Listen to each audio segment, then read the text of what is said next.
accountability and the empathy that we need from Black men. And I think that Black women will, in fact, lead the revolution in this country.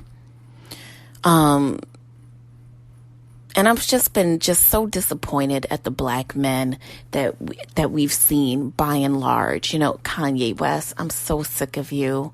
And who is going to rescue Kanye West? Justin Bieber and Dame Dash and Dave Chappelle. Kanye picks a fine time to want to talk about being lost in the sunken place due to his relationship with Kim and how toxic, quote unquote, her family is. I can't imagine, and we've talked about this on this show before, that I have said that you have to imagine that this isn't what Kim signed up for. She thought she was getting a hip hop nigga, and instead she got someone who is, through sickness and in health, battling a really pendulous emotional breakdown, and also going against his very own family because he's having a narcissistic kind of issue. And I don't know. I feel really bad. Am I the only one who feels bad for Kim? I feel bad for her. You're 4 kids in. Everyone's blaming you for his mental issues, for his emotional issues. You're just trying to keep niggas out of jail. You're just trying to hold your 4 kids down. You're trying to make money for your family. You're trying to go to school. Kim is all of us. Kim is all of us except for the appropriation and the millions of dollars. I feel bad for her. I do. Because no one should have to kind of deal with being the scapegoat for someone else's issues. And I've always felt like that's what she somehow got trapped into. So Donald Trump says that he will be sending hundreds of law enforcement officers to Chicago to handle the city's violent crime. He also threw some subs at Mayor Lori Lightfoot while expressing his support for keeping the police department funded. Let's hear what he has to say. Now, a lot of what he talked about was the possibility of just holding our local officials accountable. Over the last weekend, I believe 70 people were shot in the city of Chicago, and I want to say there was about 20 to 30 murders alone. Chicago has always been a city that has been plagued by social high numbers of social and social issues in terms of economic issues, violent crime, housing issues, job opportunity, and educational opportunity.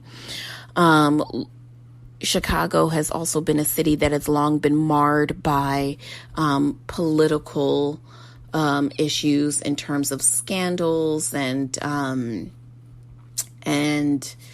just different problems. So I think we should all keep the city of Chicago in our prayers. Now, the officer who is responsible for the famous chokehold placed on George Floyd, and his name is Derek Chauvin. Him and his estranged wife are reportedly facing 9 felony counts related to tax fraud. Now, it looks like Derek Chauvin and his wife, Kelly, estranged wife, have more legal woes on their hands. Chauvin, the former Minneapolis police officer charged with the murder of George Floyd, has allegedly been getting over on the IRS, but the agency is now coming down to collect. Man, when it rains, it pours, doesn't it, Derek? According to TMZ, both Chauvin and his ex-wife were hit with 9 felony counts each, allegedly due to their failure to pay taxes in the state of Minnesota. The charges reportedly include aiding and abetting the filing of false or fraudulent returns and failing to file returns at all. Now, apparently Derek and Kelly spoke about their tax issues on the phone while Derek was in police custody back in June. Prosecutors alleged that Derek warned Kelly that people possibly from the IRS were looking for their tax records. Kelly allegedly hinted at Derek's father being the person who handled their taxes in the past. And she responded with the, well, we don't want to get your dad involved because, well, he's old and, well, whatever. So, listen, when it rains, it does, in fact, pour. Now, California has passed New York with more COVID cases. So, listen, I know like a lot of y'all are still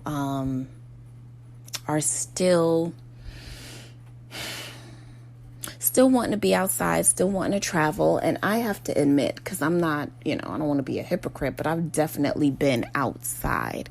Not outside to the point where I've been like around a ton of people, but I did go to a party Friday night. And bitch, let me just say this. You guys, let's talk about recreational drugs for a minute. Now, I have a very addictive personality. So therefore, anything beyond the scope of weed is going to be anything beyond what I can actually do. But as I was at this party and I saw people doing recreational cocaine, like, I was like, wait a minute. Wait a minute. Do people actually do cocaine in real life? And it turns out that they do. They do. I don't know why, but it's always been a scary drug to me. Scary in the sense of not that, number one, if I have boogers in my nose, I am already feeling like, whoa, okay, is it hot in here or is it just me? Now, I can't imagine like putting something up my nose just for shits and giggles. Like, I couldn't imagine. And the feeling that it gives you and the fact that people are just kind of so blasé about it. Am I missing something?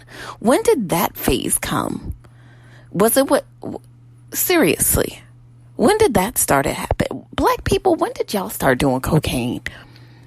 I mean, I feel like probably people have always done it and they've probably always thought of it as like a glamorous something.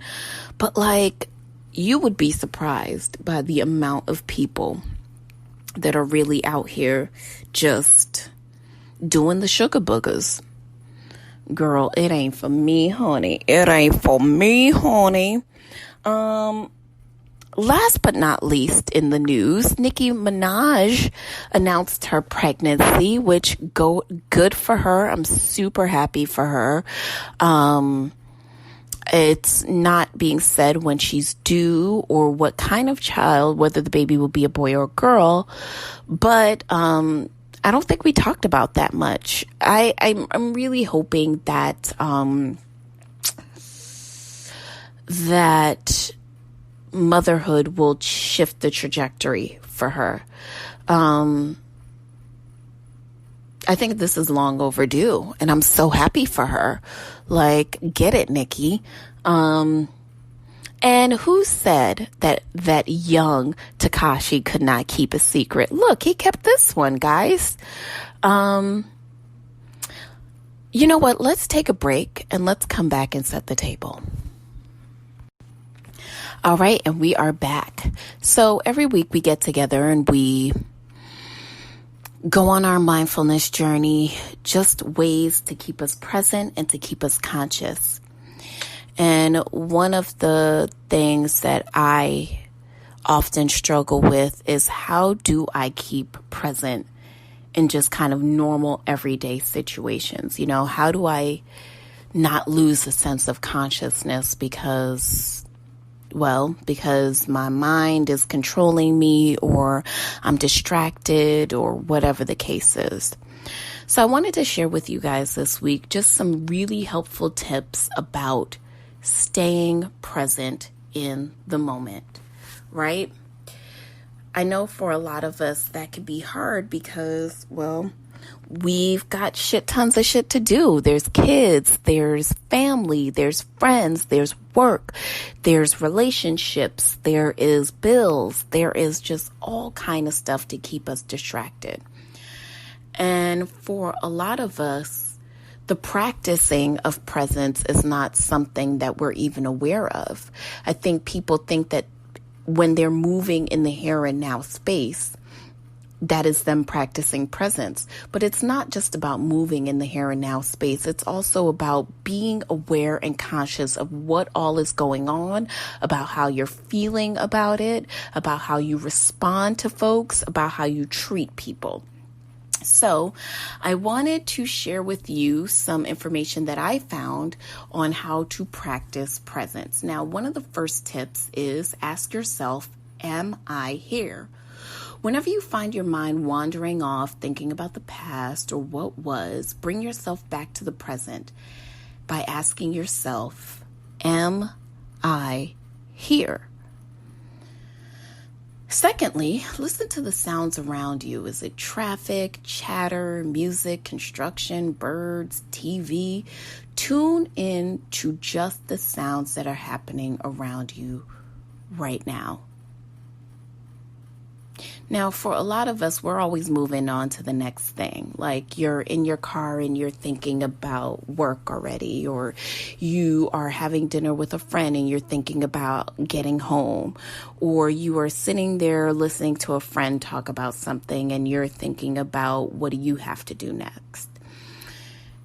Presence is definitely something that you have to practice. It does not come to us naturally as human beings, because we are taught a lot of times, and we are very unconscious about the fact that our minds are somehow ruling us. So when your mind drifts off and isn't paying attention, you think that that is actually natural. But the natural is acknowledging the fact that you are in the present moment. So you have to also acknowledge how your body feels. Feel the sensations that are happening inside your body right now, and notice that they just happen without any effort. One of the things that you have to also realize is in practicing presence, there is breathing. We are always just one breath away from presence. You can bring yourself back to the present by paying attention to your breath, right? What are your thoughts trying to tell you? Now, this is a really important question when it comes to practicing presence.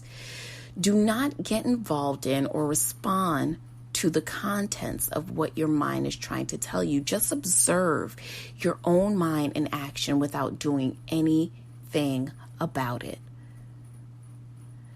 Number 6, feel present. Bring your attention to the feeling of your body being here, just being. Drop into a particular sensation that is, I am, I exist. Now, the last two are super important when it comes to practicing presence.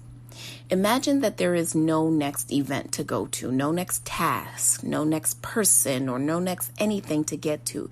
Deliberately remove all else's. Meet now with nowhere and nothing else to get to. It's super important that when you are talking about presence, you understand that in order for you to really be present, you have to shuck the idea of the next. Lastly, you have to focus on belief, the expansion, the possibilities, the growth of today, not tomorrow or yesterday. Engage in the present, in the here and now. Just be. Be the most honest version of yourself possible. Now, for many of us, that's hard because For many of us, we know facts about random things more than we know ourselves. You know, I had a conversation with some friends the other day, and one of them gave the fact that if you were to see yourself